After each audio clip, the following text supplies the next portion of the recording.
Hey guys, I'm Kendall Timmerman and I'm starting a podcast. My podcast is called Talking with Timmerman, which I feel like is very good, at least for me, because at first I wanted to do Yapcast, like I'm yapping, but I feel like yapping right now is a trend, and I want Talking with Timmerman, or my podcast, to be like a long-term thing versus just a trend. So basically on this podcast, all I'm going to be doing is just chatting along. We're just sitting on the floor right now.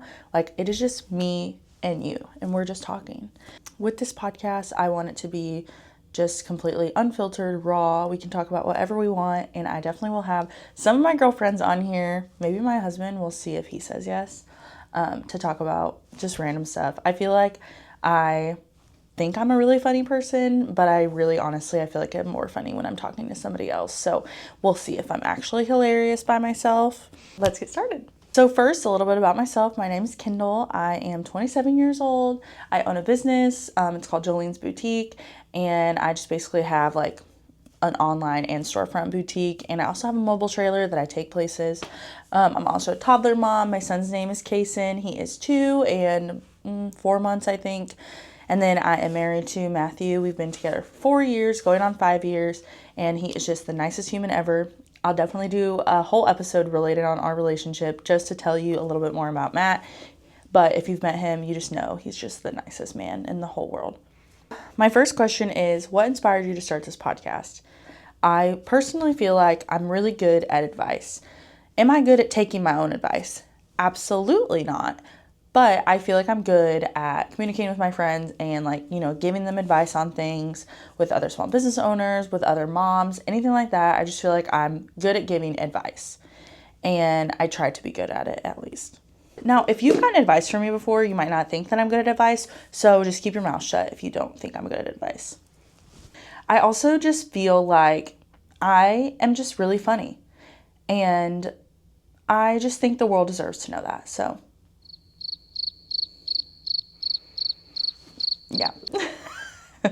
I feel like a lot of podcasts that I've listened to aren't about just like the average Joe girly pop. Like, I feel like I have such an average life. It's such a great life, but it's so average. I feel like we see a lot of influencers have podcasts, which I love listening to them, but they're just not lives that I can relate to. And I feel like it's really important to have just like normal people be like who we're watching, you know what I mean? I feel like I really, really struggle with comparing myself to these influencers and successful women, which I'm so happy for them. And I love that, they have lives like that, but that's just not my life, unfortunately. Not even unfortunately, I guess. I mean, I love my life. I'm so blessed. I'm in a healthy relationship, happy marriage. I have a healthy baby boy, and I get to live my dream and kind of be like a little Santa Claus with owning a boutique. But I just think that me as a normal middle-class American, I would love to just listen to other people who are like me. I love to support people who are like me, just the average mom. Like, I think that's great. And if this blows up and I have 1 million followers, manifesting. Next year, I just think that I will just always be, the same person, just with like a Louis Vuitton bag. But just kidding. If I had a bunch of money, I wouldn't spend it on, I would definitely spend it on material items. Don't get me wrong. But I would definitely spend it on like experiences, because I love a good experience. That's for sure. What can you expect from this podcast? I think that you can expect relatable content. I hope that you can learn something from this podcast. I hope it inspires you to follow your dreams and to follow what you want to do with your life. I hope that you can expect a new friend. I hope that we can create new friendships through this podcast and whatnot. I think you can expect a real person just talking, just a yapping. You can expect to see my friends and see how funny they are. I just have like the coolest friends, and they're just absolutely hilarious. I was at my friend Emma's house the other day, and she said the funniest thing. We were talking about how people just like absolutely overshare constantly, especially influencers on TikTok, or just really anybody on TikTok, We are just a generation of oversharers. And I don't remember what we were talking about, but she was like, can we bring back secrets? And I like died laughing. Like I had a big belly laugh whenever she said that, because I was like, that is so true. So then I started saying, let's bring back secrets.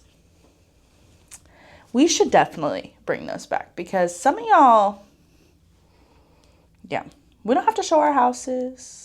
We don't have to do all that kind of stuff. You don't have to show me your dirty house. Yeah, we should bring back secrets. So that's for sure. Okay, so I asked on TikTok, I had a couple people comment. I asked for questions to answer on my first podcast.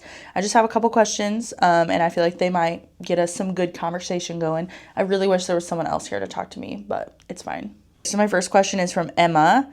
What would you have done if your business had not been successful? I think that one, success is very, very like person to person. I think that, I think back to when I started Jolene's almost 5 years ago, almost 4 years ago. I was successful in the moment, like I was so excited. I got 1 order a week. And now I get 50 orders a week, and sometimes more if I have a video go viral or anything like that, which I'm so blessed with.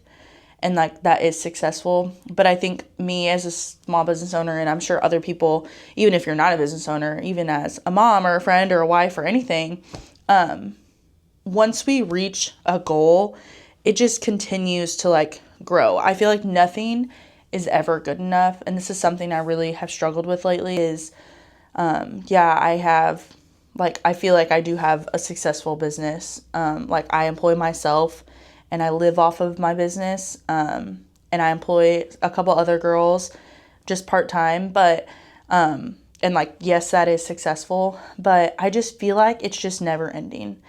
It's really hard for me to, like celebrate those successes, because it is so difficult for me to be like, oh, I did so good. Like, I'm so proud of myself.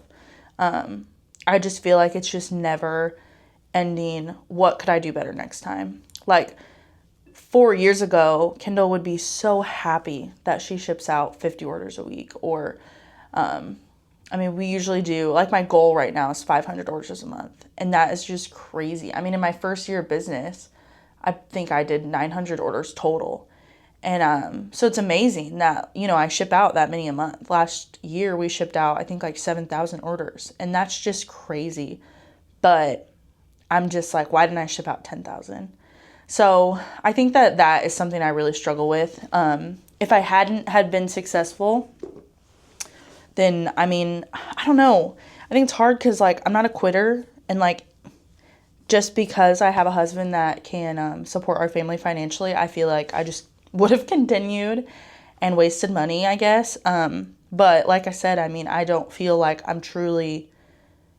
just feel like I'll never feel successful, because there's always somebody better than me. And there's always somebody that's going to make more money than me. There's always going to be somebody that's has more followers or has more orders or all this stuff that's prettier than me. And that's how I feel, honestly, when you ask me about success in my business. I just feel like it's never enough. And then I have to remind myself that it is enough. And like I said, I am successful in this, but it's just constant. I feel like I can never genuinely be happy with how Jolene's is doing, because I am just constantly comparing myself to the next person. And that's something like I learned in psychology. I don't remember the specific theory. Emma, who asked this, is a psychology major, so she might know what I'm talking about. But I learned that this in social psych is if you have 1, 2, and 3, it's like an upward comparison and a downward comparison. That's what it's called. The first is going to, think that they're great, whatever. That second person is going to compare themselves to the upward person. Like, I could have been first. I could have done that. And then the third person is going to compare themselves, I think it's to a downward comparison. So the third person is going to say, I'm just so glad I placed. And I feel like that's like me. I'm just constantly upward comparing myself to everybody that's doing better than me. Comparison is the thief of joy, and that's for sure. I posted a story about that the other day, and I just said, it's just so hard to compare yourself to all these people who are, more successful or have these beautiful houses or lots of money and all this stuff. Comparison truly is the thief of joy. That is for sure. I feel like this is another thing. It's like, we're always so positive on social media. Like, I want people to post some damn negative things. Like, I'm going to post something negative today because it's not even like I don't want to see people complain. I just want to see the real. Like, somebody messaged me yesterday and she was like, thanks for sharing this. Like, I really like to watch what you're doing, blah, blah, blah. And she's like, I just wish people would just be negative sometimes. And she was like, I didn't get an order this week. She's like, haha, like, it can be a funny negative. We can make it funny. Like, I didn't get an order this week. Like, fuck me. You know what I mean? But it's just constantly, positive things that honestly aren't real most of the time. So my next question from Emma is, what is your dream vacation and why? I think my dream vacation would be to go to Europe and have 3 months off and just go wherever I want. I have a cousin that lives in Copenhagen with her family, and I just think they're just so cool. They're just Europe is such an easily accessible continent to travel in. I mean, the train system, really just the train system, and the flights are so cheap. They're so dirt cheap to go from one place to another in Europe. It's just ridiculously cheap. And I think that is something I would love to do, is just go to Europe. I don't really want to have a plan. I mean, I do have a plan actually, because not planning on vacation gives me extreme anxiety, but I want to go to Europe with a chunk of money. I'm talking $30,000, and that's even not enough I feel to actually genuinely travel and enjoy things on vacation. I would really enjoy a vacation where I just don't have a limit of money to spend. When I go on vacation, I want to go out to eat every single moment that I can. I want to do every excursion that I can. If I'm on vacation, I want to spend the money because I will never be back in that place again, most likely. And that's something it's totally fine if you want to stay at home on vacation and you want to cook dinners and whatnot, totally fine. But that's just not me. I want to go out to dinner. I want to experience new foods. I don't want to go to Texas Roadhouse when I'm on vacation. I want to go to the mom and pop diner, or I want to go to the best restaurant, the best steakhouse. I want to go to these places and experience those foods. But, I don't want to go for breakfast, lunch, and dinner, but I want to go for breakfast and dinner, and lunch we can eat at home. Or honestly, most of the time on vacation, I feel I just eat twice because I eat a really good breakfast and a really good a really good dinner. So I don't really need to eat lunch. But yeah, on vacation, I'm eating, I'm going, and I'm doing whatever the heck I want. I don't care if I spend $1,000 a day. If I'm on vacation, I know that I have that vacation coming up, so I'm saving money for it. I want to spend money. And I think that's really awesome about my husband is he's the exact same way. He actually put this in our wedding vows. He said, you're my favorite person to travel with because you act as if you'll never come back there. And that is just so true. I want to do every single thing possible that I can on vacation. So I am not oh, I wish I would have done this. And that's another thing with the planning. There's some times where I haven't planned ahead with vacations. And I'm not talking itinerary type things. I just like to make notes in my phone, or I like to watch TikToks or videos about this place I'm going, because I like to say, oh, this restaurant looks really good. I write it down. I put that I want to go to that. I don't care when we go to it. I just want to go to it. And I want to have options. I really struggle with making decisions in the moment. It drives me crazy when Matt's oh, what do you want for dinner? Or where do you want to go out to eat? I literally don't know. So I need a list to choose from.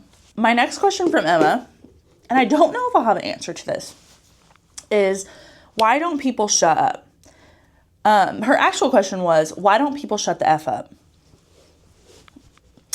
Honestly, Emma, I wish I had an answer for that. I feel I'm one of those people that doesn't shut the F up. So I don't really have a good answer, but I do feel some people just don't shut up because, one, they love to hear themselves talking. That's just that. 2, they think that they're adding some sort of value to the conversation. 3, some people, and we're going to take this actually on a more serious level versus the surface level humor that I could do.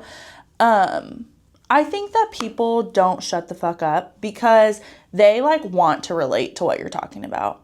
That is something I also learned in my psychology degree. Y'all think psychology is not a good degree. I learned so much, okay? My professors will be proud. I hope they're watching this. But anyway, people want to relate to one another. If I'm telling you a story about how we're going to Disney World, you're going to in turn tell me a story about how you went to Disney World because we just want to relate to each other. And I think that's something I learned, especially right after I graduated college. I had a friend who, God love her, very nice human, but every single time I wanted to complain about something, she had to add in, well, I had that too. Or, you know what I mean? I could be like, I don't want to talk. I miss talking to my grandma. Or my grandma was mean to me. I don't know. That's just an example. And she'd be like, my grandma died, so. And it's just I feel like people like that just constantly want to one-up you. And that is something that I'm talking about. It's some of us don't know when to shut the fuck up. And it's something we truly need to learn. I need you to really think about this. I'm talking to you. If your friend is talking to you, she's complaining. She's had the worst day ever.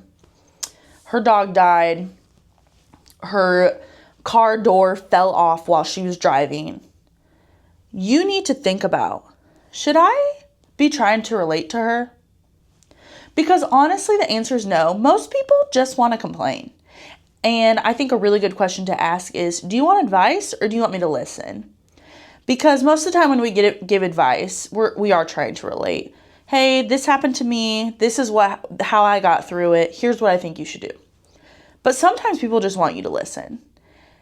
And I think that is something really important to ask people, is because sometimes they don't want to hear what you have to say. They just want you to listen. And I think that you, as a person who is the complainer, you should say, hey, I don't want advice. I just want a bitch. Just say that.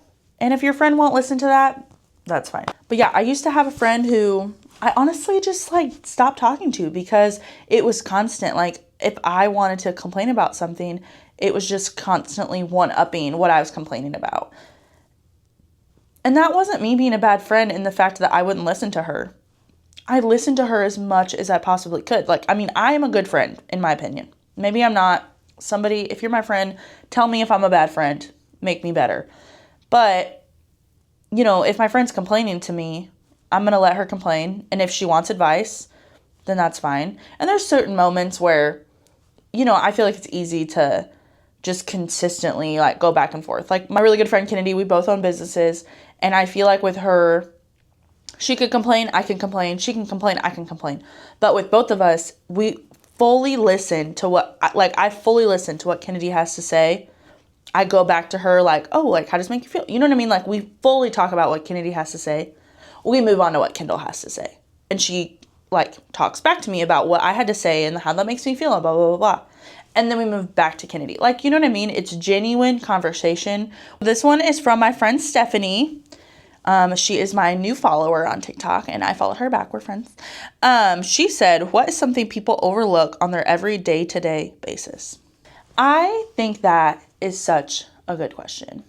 And something that I would like to share is I think everybody is rushing.